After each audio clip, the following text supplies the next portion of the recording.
Sol, on l'a perdu, mais il doit être par là. Donc quand tu veux, tu viens, il y a ta place. Si tu veux venir avec nous, tu n'hésites pas, Sol, n'hésite pas à venir nous rejoindre. Merci donc, sur ce deuxième petite table ronde qui est plus centrée sur la mobilité et puis sur la question de l'emploi. Donc même question pour les autres, nous faire part un petit peu de l'expérience que vous avez autour de la question de l'inclusion, comment vous la travaillez. On va démarrer Nathalie. Voilà, allez, c'est parti, et puis après, chacun fera le... Donc là, je représente le pôle travail adapté de l'ADAPI Charente. Donc l'ADAPI Charente, donc, ce sont 5 ESAT et une entreprise adaptée. Donc au total, ça représente 450 personnes, donc 120 salariés environ. Donc l'inclusion, telle que l'a décrit Monsieur Assef, je pense que effectivement... ça, on ne peut pas être contre, de toute façon, forcément, c'est un petit peu enfoncer les portes ouvertes que de dire que effectivement la société doit devenir inclusive, bien entendu. Je ne vois pas qui pourrait dire le contraire. Donc à l'ADAPI Charente, puisque la table ronde là en l'occurrence c'était qu'est-ce qu'il se passe en Charente, c'est bien ça, Laurent?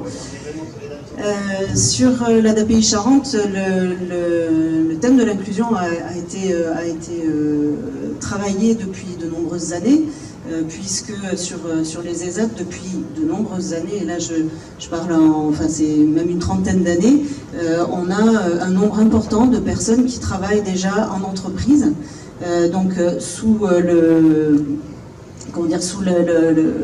le couvert de l'ESAT, mais n'empêche qu'on a des équipes qui travaillent en entreprise, donc des entreprises locales qui sont devenues des entreprises partenaires.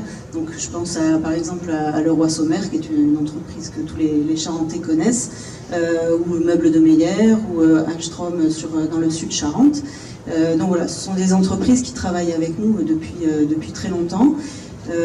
À côté de ça, on a développé ces dernières années tout un tas d'initiatives où on s'est greffé sur des initiatives nationales intéressantes pour l'insertion des personnes handicapées, qui sont par exemple la reconnaissance des acquis de l'expérience, donc qui fait partie des ESAT de Bretagne. Il y a beaucoup de choses qui partent de Bretagne d'ailleurs. Donc ça qui fonctionne très bien. Le duo-D aussi, puisque en fait la notion d'inclusion n'est pas une notion unilatérale. Il ne suffit pas de vouloir inclure pour que ce soit possible. Il faut qu'il y ait des personnes qui aient envie, qui soient en capacité de recevoir aussi. Et c'est là où on constate quand même un décalage entre ce qu'on voudrait bien et ce qui est possible de faire, puisque la société n'est pas forcément prête, ou n'a pas forcément envie d'inclure comme nous on pourrait le souhaiter, ou en tout cas comme nos politiques le souhaiteraient. Je pense en particulier à l'entreprise, mais bon aussi à l'école, mais là je ne veux pas parler pour le pôle enfance. D'ailleurs la maman qui était là l'a très bien exprimé. La société n'est pas forcément prête tout de suite à inclure. Donc cette inclusion en marche forcée, comme elle est un petit peu déclinée aujourd'hui, ça pose souci, parce que ça nous donne une image par exemple du travail adapté qui n'est pas celle qu'on souhaite donner. C'est pas la réalité. Le mot adapté n'est pas un gros mot. Comme nous disait, je reprends l'exemple de la maman tout à l'heure, on peut développer tout un tas de compétences, de capacités. À un moment, il y a un besoin d'adaptation. Parce qu'il y a une césure, il y a une coupure entre ce que la société est capable d'accepter.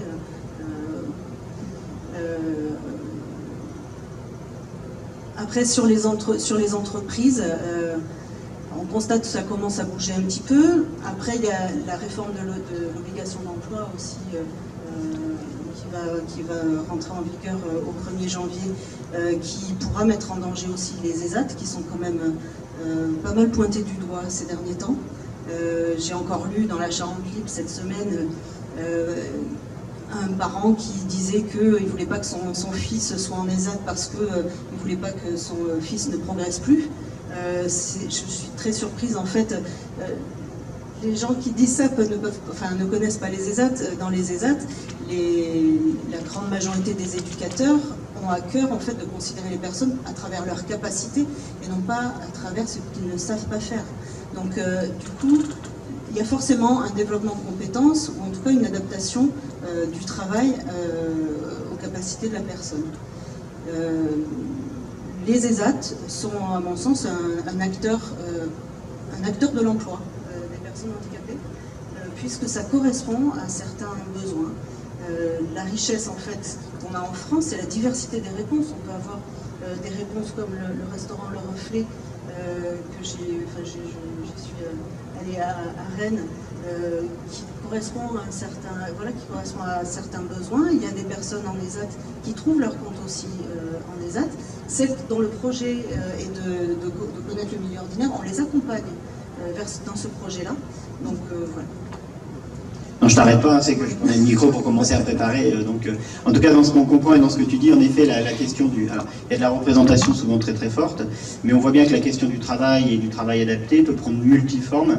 Il n'y a pas une seule forme qui existe, il y a des expériences sur lesquelles Olivier est particulièrement investi, d'autres formes, et il y a aussi, alors pour le coup, pour le vivre régulièrement sur les terres charentaises, une implication des entreprises locales, des artisans locaux, qui font souvent et qui travaillent avec les ESAT sur des territoires, et là ça crée un vrai lien social autour de la notion de travail. Si je prends du côté d'Ivier par exemple, voilà, il y a une vraie solidarité aussi qui s'engage, et de citoyen à citoyen, et ça c'est plutôt intéressant, et quand l'ESAT est ce vecteur-là, il est dans sa fonction d'inclusion, me semble-t-il. Ouais, tout à fait. Donc, merci. On va passer, alors Monsieur Lachaud, on va vous garder pour la fin. On va passer pour une autre expérience travail, et vous aurez à cœur de lier ça avec la notion de mobilité. Donc voilà. Donc Nathalie aussi, si je ne me trompe pas, hein, c'est ça, donc voilà. Si vous pouvez nous faire part de l'expérience que vous avez, donc là vous travaillez aux côtés de Camille, et donc nous faire part de cette expérience de travail au sein de la médiathèque de Ruelle. Donc enchantée, donc Nathalie Villers-Baron, je suis la responsable de la médiathèque de Ruelle, donc, sur les terres là. Camille fait partie de l'équipe depuis le 2 janvier de cette année, 2019. Alors son arrivée, en fait, elle a fait plusieurs stages dans la commune, dans différents services, au service en mairie, à la crèche, à la médiathèque. Et après, il y a eu une vraie volonté politique de créer un poste pour Camille. Donc nous, on nous a sollicité savoir si on était prête à l'accueillir. Donc on s'est concerté, sachant que voilà, on travaille... le handicap, on ne va pas dire qu'on ne fait pas partie de notre quotidien, il ne faisait pas partie de notre quotidien, mais on travaille beaucoup avec l'ADAPI, notamment avec le SAGE, qu'on accueille régulièrement, les IME aussi, différents groupes avec différents âges. Et bon, l'équipe était partante, donc on a dit ok, on est prête à accueillir Camille, par contre on aimerait être un peu formé quand même, pouvoir l'accueillir dans de bonnes conditions et avoir quelques pistes aussi, parce qu'on partait quand même dans l'inconnu. Et bon, pendant plusieurs mois, on n'a pas entendu, on n'en a plus entendu parler. Et puis début décembre, on nous a dit Camille arrive le 2 janvier. Ah bon, allons-y alors. Alors après, la chance qu'on a, donc déjà c'est Camille. Donc, je ne sais pas si ceux qui ne la connaissent pas, c'est Camille. On a Florence. Vous allez la connaître tout à l'heure au buffet, vous allez voir. Donc vous allez voir, elle est par là déjà. Donc. Elle est au fond. Après, il y a Florence, sa maman, qui nous a beaucoup aidés et soutenus. Et aussi, Camille a une éducatrice libérale, Axel, qui a aussi pris de son temps pour venir discuter avec nous, pour nous donner quelques pistes. Et aussi, Émilie, je crois que c'est Émilie, je ne sais plus si c'est Amélie ou Émilie de l'IM Pro, qui nous a reçus, qui nous a donné quelques pistes, parce qu'on était un peu perdus. Moi notamment, où j'avais peur qu'elle s'ennuie, donc je lui proposais une moult tâches quotidiennes, c'était pas du tout ce qu'il y avait à faire. Bon, on a un peu tâtonné pendant quelques semaines.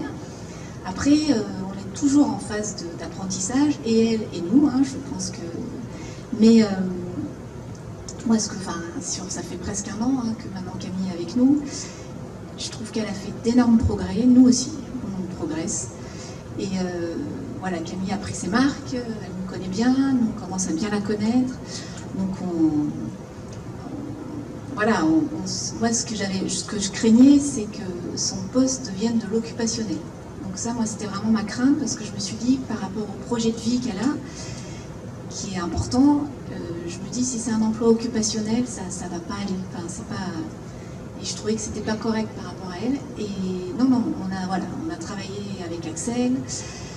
Alors avec la médecine du travail qui a mis un petit peu de temps à se déclencher, parce qu'on sent que c'est pas du tout des cas classiques, on va dire, hein, le cas de Camille. Et donc voilà, il y a des choses qui se sont mises en place, ça a mis du temps, mais moi je trouve, il faudrait en parler avec Camille et avec sa maman. Pour moi, c'est une réussite. Enfin voilà, après, il y a encore plein de voies d'amélioration, de formation pour Camille. Enfin, donc voilà, ça avance. Après, au quotidien, alors Camille, elle est 3 jours par semaine avec nous. Donc au quotidien, voilà, elle a tout à fait sa place dans l'équipe. On est 3 salariés et une équipe de bénévoles. Donc je crois que vous disiez que l'inclusion, c'était aussi de la bonne volonté. Enfin, il fallait que les gens qui y reçoivent soient prêts à le faire. Et là, voilà, moi je trouve que Camille, au niveau professionnel, est bien entourée. Il y a beaucoup de bienveillance, avec quand même cette notion d'apprentissage, de formation. Et donc moi, je me fâche régulièrement avec Camille, hein, on se dispute toutes les deux. En plus, elle a un caractère un peu de cochon, mais Camille, moi aussi, je suis un peu têtue. Alors du coup, voilà, on se fâche, on s'explique, on se réconcilie, et puis on avance. Une vraie vie d'entreprise, quoi, en fait. C'est ça. C'est ça, en fait. Exactement. Donc c'est une vie de travail, quoi, en fait. Donc... Après, il n'y a pas de filtre, donc ça, c'est aussi, je trouve que ça facilite. Ça surprend peut-être un peu au début, mais après, ça facilite. Quand on a quelque chose à se dire, on se le dit. Et je voudrais aussi parler, parce que comme on est une médiathèque, donc on reçoit beaucoup de public, et le regard de nos lecteurs est devenu un non-regard, ce que je trouve très encourageant. C'est Camille, voilà, elle fait partie des murs, les lecteurs commencent à la connaître, en plus, elle est de plus en plus à l'aise à l'accueil. Donc elle a demandé à sa maman de reprendre les séances chez l'orthophoniste, parce qu'elle s'est rendue compte que voilà, elle avait du mal à s'exprimer, et ça va beaucoup mieux. Et voilà, donc elle fait partie de l'équipe complètement. Et les enfants, c'est assez drôle. Alors les petits, c'est Camille. Hein. Les ados, au début, ils avaient un regard un peu plus appuyé, et puis en fait, c'est fini. Enfin, ça rentre dans leur environnement, si je puis dire, et l'environnement est leur quotidien, leur environnement, et je me dis, rien que ça, c'est... On touche sans doute là à l'un des fondements de la notion d'inclusion, si je puis dire, c'est quand tout d'un coup, on a le sentiment que cette notion a disparu, pour être dans ce que vous avez expliqué, non plus ce regard, mais ce non-regard, ce partage-là, quoi. Donc, bien. Donc voilà, non, on garde Camille. Oui.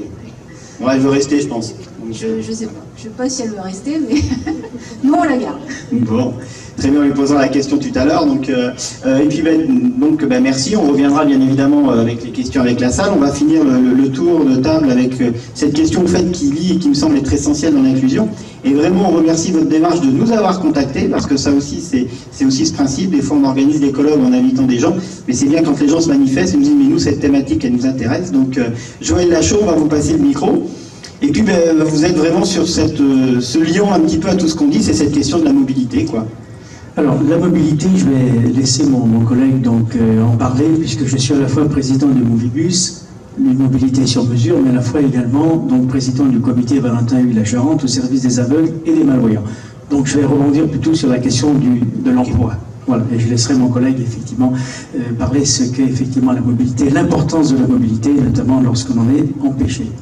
Je vais partir de mon parcours personnel, parce que c'est celui que je connais le mieux. C'est-à-dire, à la fois, effectivement, j'ai exercé un emploi de préparateur en pharmacie dans le domaine privé, pour ensuite aller donc dans le milieu hospitalier, où j'étais 31 ans dans un établissement psychiatrique pas très loin d'ici, hein, que vous avez facilement repéré, pour ensuite vivre ma déficience visuelle qui est arrivée en cours de ma vie professionnelle, et notamment à partir de 40 ans, où là c'est une maladie génétique qui s'est réveillée à un moment donné et qui me conduit aujourd'hui à une situation de très très malvoyant, puisque je vois moins un vingtième, c'est-à-dire peu de choses en réalité. Je voulais dire qu'il y a en réalité donc un handicap qui arrive à la naissance. Et il faut à ce moment-là donc accompagner, les services d'éducation nationale le font et d'autres services également, sur une notion d'éducation. Lorsque le handicap apparaît au cours de sa vie et au cours de sa vie professionnelle, eh bien là il faut se rééduquer. Et ce n'est pas effectivement la même chose. Lorsqu'il arrive, en cours de vie, eh bien c'est une difficulté importante. Il y a très souvent un retrait sur soi-même. C'est une forme de deuil qu'il faut effectivement, qui s'apparente à une forme de deuil. Et lorsque, en tout cas pour ce qui concerne les déficients visuels, commence à venir nous voir, pousse la porte de notre comité pour des moments d'écoute, et les moments d'écoute sont très importants, eh bien ça veut dire qu'on commence déjà à travailler cela. Voilà. Moi, j'aime pas le terme quand on dit effectivement les compensations de handicap, etc. On ne compense jamais effectivement le handicap, c'est évident. Eh bien, à partir de ce travail-là, on peut amener les gens à orienter après des évaluations, et notamment nous on travaille très bien avec Cap Emploi, puisque c'est effectivement l'organisme qui est en charge ensuite par rapport à la formation, l'évaluation, la formation et les orientations vers les entreprises. Moi je suis, dans peu de temps d'ailleurs, avec Cap Emploi, on va faire une matinale le 14 novembre prochain avec une centaine d'entreprises sur la connaissance, l'appropriation de la déficience visuelle. Car en réalité, on méconnaît complètement ce qu'est effectivement le handicap visuel. Voilà. Quand on parle de handicap, si on faisait effectivement un micro-trottoir, eh bien dans l'esprit de la plupart, de nos concitoyens, c'est le fauteuil roulant. Donc il faut effectivement travailler pour dire, voilà, et on a effectivement des capacités, même si, on est privé d'image, puisqu'on en est frustré, bien évidemment. Il faut savoir que les nouvelles technologies aujourd'hui apportent des solutions, notamment dans la vocalisation, et plus particulièrement l'informatique adaptée, puisque moi j'utilise l'informatique adaptée et je suis en capacité de faire autant que vous, voilà, que une personne dans un milieu ordinaire, voilà. Ce que je voulais dire aussi, c'est que j'ai été à un moment donné de ma vie aussi un ancien élu, en charge évidemment de l'accessibilité. Et lorsqu'avec les services des ressources humaines, nous organisions des jurys spécifiquement pour l'emploi de personnes en situation de handicap, de manière à dépasser les 6% obligatoires dans les entreprises pour aller à 8%, donc dans une politique volontariste. Et là, effectivement, c'est là l'intérêt, effectivement, d'avoir des gens qui sont en situation de handicap. Car je disais toujours, effectivement, membre du jury, ne regardez pas le handicap, regardez, et ça a été déjà dit plusieurs fois, la capacité à faire le vidéo. Voilà. Donc, on regarde la capacité à faire, après, on verra comment on va adapter le handicap. Mais ça, c'est important, c'est pour ça que, très souvent, on parle de l'expertise technique. On parle de l'expertise politique, mais nous on revendique l'expertise d'usage. Et celle-ci, elle a un poids, elle est importante, elle est très importante même. Voilà, parce que qui peut, d'autre que nous, savoir ce qui est bon pour nous? Et j'évoquais effectivement qu'il y a des gens qui pensent pour nous, mais s'il vous plaît, on est en capacité aussi de dire les choses et d'exprimer effectivement les choses. Ce qui m'amène à titre personnel à faire une différence entre l'autonomie et en même temps la dépendance. Moi, j'estime, de mon regard personnel, bien évidemment, je suis autonome dans la mesure où je peux écouter, penser, réfléchir et décider. Par contre, je suis dépendant de l'autre parce que j'ai besoin pour mes déplacements, j'ai besoin pour d'autres choses. Pour moi, c'est deux choses vraiment différentes. Voilà. Concernant l'emploi, il est évident que c'est difficile quand on est travailleur handicapé. D'abord, les statistiques le prouvent, puisqu'il y a un fort taux de chômage parmi les travailleurs handicapés. C'est très souvent les travailleurs handicapés qui sont exclus de l'entreprise lorsque l'entreprise va mal, ou commence d'ailleurs par eux. Voilà. Et je crois qu'effectivement, il y a vraiment un travail, un combat à mener sur justement cette inclusion dans le milieu du travail. Moi, je crois qu'il faut vraiment batailler, parce que dès lors que l'on pose la question effectivement du handicap, on voit effectivement une personne qui est diminuée, alors qu'elle est en capacité de faire. Alors, évidemment, il y a des personnes qui ne le peuvent pas, mais il y a aussi d'autres qui sont tout à fait à même de mener l'emploi. Je vais vous parler d'une expérience que nous avons menée sur la plateforme EDF, qui n'est pas très loin d'ici. Et on a travaillé avec, je dirais, les 46 agents téléconseillers de cette plateforme sur justement le ressenti, sur les émotions, sur la question du handicap. Et on s'aperçoit que lorsqu'un travailleur handicapé est dans une entreprise, eh bien cela, je dirais, remet en cause l'échelle des valeurs. Donc on peut penser que, effectivement, la présence de travailleurs handicapés dans les entreprises est en effet oui, bénéfique. Voilà. Et ça s'est conclu de cette manière-là, parce qu'ils ont eu des expériences d'emploi de travailleurs handicapés, et ils vont effectivement poursuivre. Et ça, c'est intéressant. Oui. Parce que quelquefois, voilà, on pense effectivement le contraire.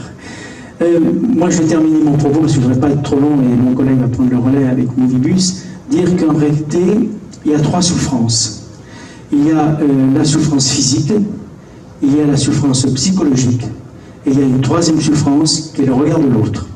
Et on aurait pu d'ailleurs faire une table ronde sur la question du regard de l'autre. Et c'est important parce que nous, en tout cas, déficients visuels, on ne le ressent pas. Mais les aidants familiaux, parce qu'il faut aussi parler des aidants familiaux qui accompagnent les personnes en situation de handicap, qui vivent effectivement cette situation aussi.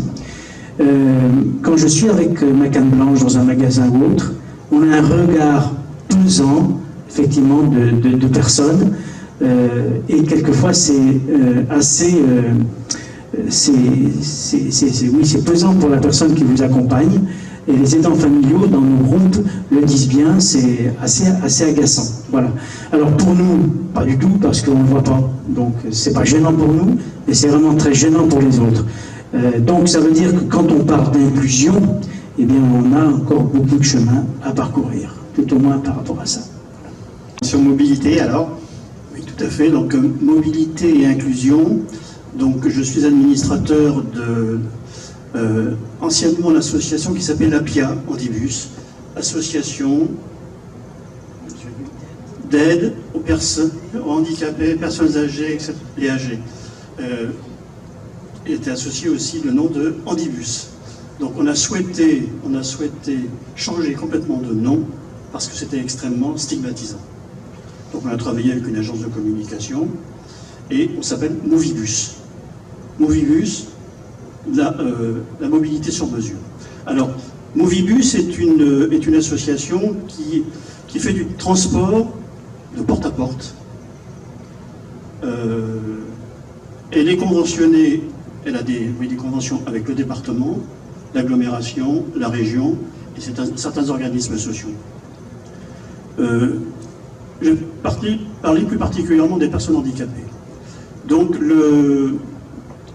la mission, enfin le service rendu, c'est de porte à porte, accompagner une personne chez le médecin pour faire ses courses. Enfin, tout ce qui concerne des actes de la vie quotidienne. Donc ça, Movibus le faisait bien. Et on a au niveau de l'association réfléchi, mais au-delà de ces services rendus de la vie quotidienne, il n'y a pas que ça. Et on s'est dit, on a pris des exemples.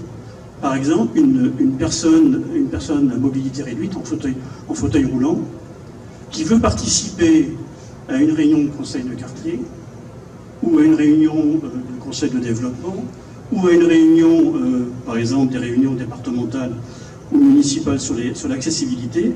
Cette personne, pour se déplacer, c'est toujours quelqu'un de la famille ou un proche qui accompagne.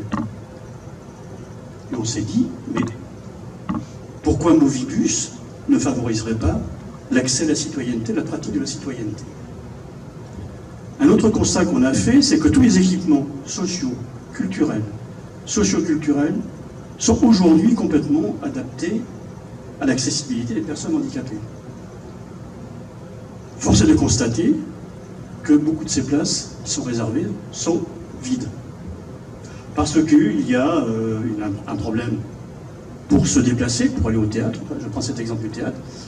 Se déplacer le soir pour aller au théâtre, on sollicite à nouveau quelqu'un de la famille qui n'a peut-être pas envie d'aller au théâtre.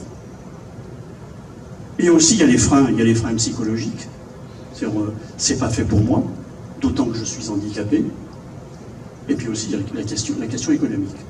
Donc on a rencontré, je prends cet exemple, le directeur du théâtre, et on a imaginé un certain nombre de pistes pour favoriser cet accès. Donc l'accès aux activités de loisirs. Un autre exemple qu'on a repéré, les centres socioculturels, les CCAS, les comités de quartier organisent des voyages, ce qu'on appelle le tourisme social. On va à l'aquarium de La Rochelle, on remplit le bus. Mais les bus, ils ne sont pas adaptés pour les personnes handicapées. Alors, on s'est dit, mais Movibus pourrait venir en complément d'une organisation à l'initiative, peu importe, en disant, si vous avez des personnes à mobilité réduite qui souhaitent participer à cette sortie, on vient en complément du bus. Donc voilà, au-delà du service rendu quotidiennement, notre réflexion a porté et porte effectivement sur tous les aspects de la vie quotidienne, être citoyen, aller au théâtre, faire du sport aussi. On est en relation avec l'association Handisport. Donc voilà, donc c'est un projet de développement qui est porté depuis 1 an. On a discuté, on l'a présenté, discuté avec les partenaires, qui ont été un peu surpris au début de quoi ils se mêlent. Bon ben votre mission, ça va. Votre mission, c'est bien de... Allez, c'est pour les services, ça suffit. Mais petit à petit, cette notion d'inclusion commence à rentrer. Et voilà brièvement présenté comment la mobilité peut être au service de l'inclusion.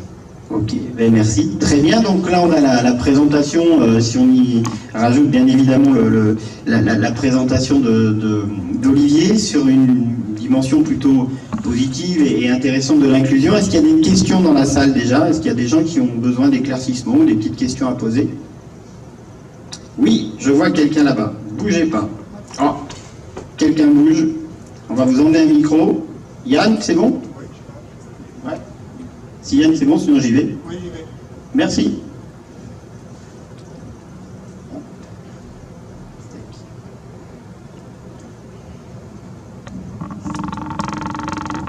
Oui, bonsoir. Caroline Blanchet, je travaille en Charente-Limousine et je voulais savoir si Movibus s'inscrit dans toute la Charente ou si ça restait plus dans l'agglomération du Grand Angoulême ou si vous avez un projet de couvrir toute la Charente. Parce que dans la Charente-Limousine, c'est très difficile de se déplacer. Alors, Movibus couvre principalement l'agglomération du Grand Angoulême, pour la simple raison, c'est là où il y a plus de personnes. Mais elle couvre aussi le département, tout le département, puisque nous avons par exemple une convention avec le conseil départemental dans le cadre de l'insertion. Une personne qui veut passer son permis de conduire et qui n'a pas de voiture, de fait, nous l'accompagnons vers ce qu'on appelle il y a des écoles de conduite solidaire. Quelqu'un qui a besoin d'un entretien d'embauche, on l'accompagne. On peut aller, si les moyens, alors là on a un problème aussi pour l'instant de moyens, mais on peut aller jusqu'à Confolens, par convention. Par convention, ça c'est dans le cadre des conventions avec le Conseil général. Avec le Conseil général, on a une autre convention, c'est ce qu'on appelle les petites navettes, dans le cadre de la revitalisation des centres-bourgs. Et ça concerne les personnes handicapées, mais aussi les personnes âgées, les personnes qui sont très isolées dans la campagne. Par convention, par accord, nous allons les chercher pour les accompagner au centre-bourg pour faire des courses. Voilà. Il y a aussi la notion de déplacement, participer à la vie locale et participer aussi à la vie économique. Et la dimension du territoire est importante aussi, et les disparités territoriales sont aussi une réalité et parfois un frein à l'inclusion en effet. Donc, est-ce qu'il y a d'autres questions? Bougez pas, le micro arrive à vous. Oui, bonsoir. Au niveau du coût, voilà, ça a l'air d'être une démarche novatrice, mais j'aimerais avoir un petit peu le coût du transport pour cette mobilité, si justement ça lève ces freins à la vie sociale. Oui, alors là, effectivement, en ce qui concerne la revitalisation des centres-bourgs, il y a une convention avec le département, donc nous avons un financement, bien évidemment. Mais il est demandé à chaque usager 1 € par transport. Voilà, ce qui est peu. Voilà, 1 € pour un accompagnement spécialisé quand même, 1 €. Mais parce que nous sommes dans une convention, c'est-à-dire qu'il y a un financement à côté, bien évidemment. Mais il peut y avoir des conventions avec les collectivités. On travaille par exemple avec les centres communaux d'action sociale, qui ont quelquefois des publics qui sont en difficulté, et à partir de là, eh bien, le coût de transport est diminué parce qu'il y a une participation du CCAS. Voilà. Donc ça fait, après, ça se travaille, je veux dire, convention par convention, parce qu'il y a effectivement donc le lieu, il y a le nombre de kilomètres à parcourir, il y a tout cela. Voilà. Parce que le département, malgré tout, est grand. Voilà. Donc ça je dirais, c'est du cousu main après. Hein, voilà. D'ailleurs, on s'appelle une mobilité sur mesure, c'est qu'après on fait du sur mesure, en fonction des attentes, en fonction de ce que veut, par exemple, un donneur d'ordre, c'est-à-dire donc une collectivité, par exemple. Voilà, c'est en fonction de cela. Hein. Bien. Merci. Voilà. Une particularité, j'en terminerai, de Movibus, c'est que bon nombre des salariés de l'association sont des personnes qui sont en situation de handicap, qui sont bien sûr en capacité de conduire. On a aussi des véhicules qui sont adaptés. Et aussi, on embauche des personnes de plus de 50 ans, 56, 58, qui ont été virées, qui sont maintenant au rebut économique. Et ça permet à ces personnes d'avoir un emploi et d'aller sereinement vers la retraite. Ça aussi, il y a une vocation d'insertion avec les salariés. Bien, merci. Des questions? Non? Pas de questions particulières? Donc moi je vais en avoir une quand même, alors rapidement, mais quand même pour connaître quelles sont les limites à tout ça. Selon vous, quelles sont les limites auxquelles vous pouvez être confronté dans vos différentes formes d'activité? Donc Olivier, on te repasse la main. Quelles limites toi tu vois dans les différents projets que tu as? Et puis après on va faire tourner les micros de cette manière-là. Voilà. Donc quelles sont les limites? Et puis peut-être les leviers que vous avez réfléchi aussi pour que cette inclusion ne soit pas seulement un mot, mais que ça soit aussi une pratique, une vraie pratique. En fait, parfois, quand on me demande ce que je fais, je dis que je suis mendiant professionnel. Parce qu'effectivement, beaucoup de part de mon travail consiste à aller chercher des fonds pour pouvoir mettre en place les projets. Donc il y a une première limite qui est celle de l'argent, en fait, du financement, qui n'est pas toujours simple. Après, la limite, c'est celle qui est liée à la société, en fait. C'est une limite qui est très large, mais c'est cette question du regard qu'on porte sur les diversités en général et sur le handicap en particulier. Et c'est ça, cette question du regard, c'est une question qui reste au travail. Et bien sûr, les choses avancent, mais des fois, elles n'avancent pas très vite quand même. Bien, merci. Peux-tu passer à Nathalie? Merci. Je dirais un petit peu la même chose en fait. Nous, on continuera de faire notre possible pour permettre au maximum de personnes d'intégrer le milieu ordinaire. C'est l'objectif des ESAT à la base. Hein. C'est la mission première des ESAT, c'est de donner les... de permettre aux personnes d'avoir les armes en fait pour intégrer le milieu ordinaire. Et quand je dis les armes, finalement, c'est pas si anodin que ça, parce qu'en fait, il faut veiller à inclure sans exclure, puisque dans la société, on peut très bien vouloir inclure des gens, mais finalement, les personnes se retrouvent exclues par le regard justement que la société, les collègues, les écoliers aussi, dans les écoles peuvent porter sur le handicap. Donc effectivement, il y a des expériences réussies, et bien heureusement, parce que ça nous permet de continuer d'avancer et de proposer ce genre d'expérience. Heureusement, il y a des sites qui sont bienveillants et pour lesquels ça marche. C'est pas le cas partout, donc voilà, la limite, elle est là. Même si ça avance quand même doucement.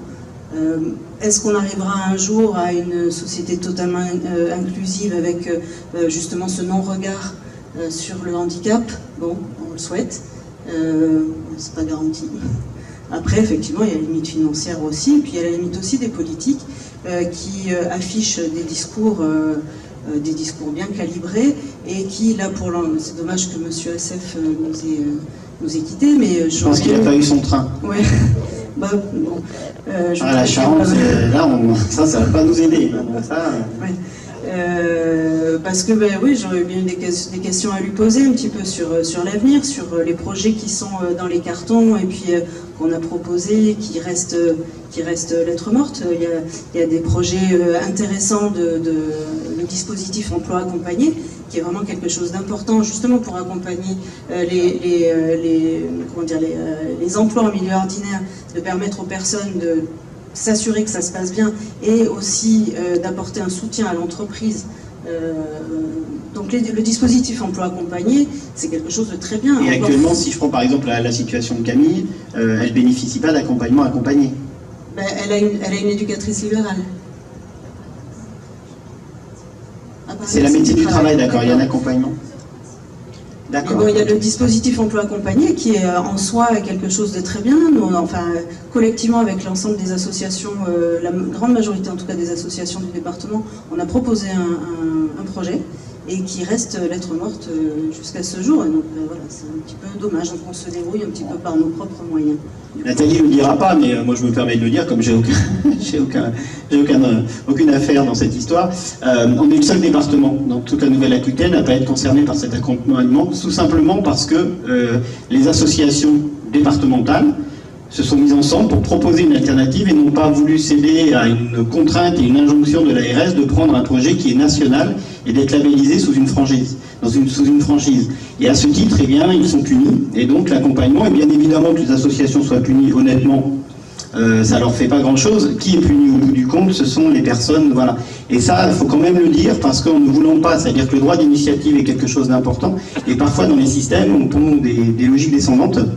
Et le fait d'avoir une initiative locale plutôt pertinente, ou locale, je vous dis plusieurs associations, c'est pas une, c'est plusieurs associations d'horizons différents se réunissent ensemble. Comme ça ne rentre pas dans le critère, elles sont pas. Donc là, pour le coup, on est beaucoup, et en tout cas, peut-être qu'on vous dira aussi de soutenir la démarche, parce qu'au bout du compte, ce sont actuellement des jeunes adultes, des adultes qui n'ont pas d'accompagnement, et donc les entreprises sont freinées aussi à les garder, tout simplement parce qu'il y a une décision qui ne plaît pas à une entité collective, quoi. Voilà. Donc je me permets de le dire, voilà, moi je veux pas de trucs, donc voilà. Merci de l'avoir dit à ma place. Sans problème. J'aurais pas dit mieux. Alors pour nous la question, c'est la question du bien commun, d'intérêt général. Et ça, alors, ça vient pas des usagers avec lesquels les relations sont excellentes, ça vient plutôt du regard de certains partenaires. Ça serait bien, pour certains partenaires, qu'on mette sur nos bus, et là je vous cite, nous transportons par pitié. On pourrait le mettre et ça fonctionnerait bien. Il y a certains partenaires nous disent, mais vous n'êtes pas une société de transport. Et on répond tout simplement, nous sommes dans l'économie sociale et solidaire, donc nous produisons de l'économie. Et en plus, on a la particularité par rapport à une entreprise, c'est que nous sommes capables de créer un écosystème local. Je l'explique. Nous avons un engagement bénévole, on passe du temps, ça ne coûte pas un rond, sauf pour nous, mais ça c'est un peu le problème. Donc il y a un engagement bénévole avec des gens qui ont, je vais en parler, des expertises d'usage de leur vie quotidienne, des expertises pour avoir géré des associations, pour avoir géré des entreprises, pour avoir été adjoint au maire dans les collectivités locales. Donc on met du temps, on mobilise de l'énergie. Deuxième aspect, cet écosystème local, on est capable d'aller voir le théâtre, d'Angoulême, d'aller voir un centre socioculturel, un CCAS, on a fait le tour, on a fait le tour des partenaires, et on est capable de mobiliser aussi de l'économie. Et une entreprise, enfin, je me pose la question, est-ce qu'une entreprise, économiquement, pourrait créer cet écosystème local? Voilà.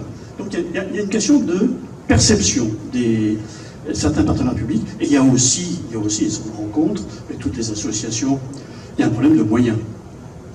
Et chaque fois qu'on a un partenaire, mais vous savez, nos budgets sont restreints. Et là, j'ai retenu la prochaine fois, j'ai dit, mais vous n'avez pas de budget pour ça? Il faut mettre l'accent en plus pour vraiment que ça On aura fasse au moins pris ça aujourd'hui. Oui, moi, je dirais effectivement, c'est surtout ce manque de reconnaissance. Je crois que ça pèse.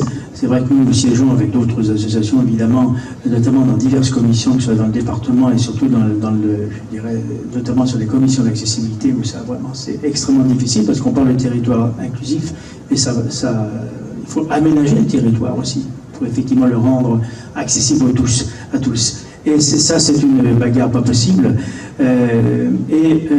Pour rejoindre un petit peu ce que disait Jean-Claude, quand on parle effectivement de personnes handicapées, on est considéré comme des gens qui coûtent. Et ça, c'est insupportable. Quand on est effectivement dans une vie active ou dans un milieu ordinaire, on ne coûte pas. Mais quand on est effectivement en situation de handicap ou dans un milieu handicapé, on coûte. Et ça, c'est vraiment insupportable. Ça veut dire qu'on a encore beaucoup de boulot à faire. Bien. Nathalie? Pour moi, la limite, enfin, un peu ma crainte, en fait, c'est au niveau de l'accompagnement.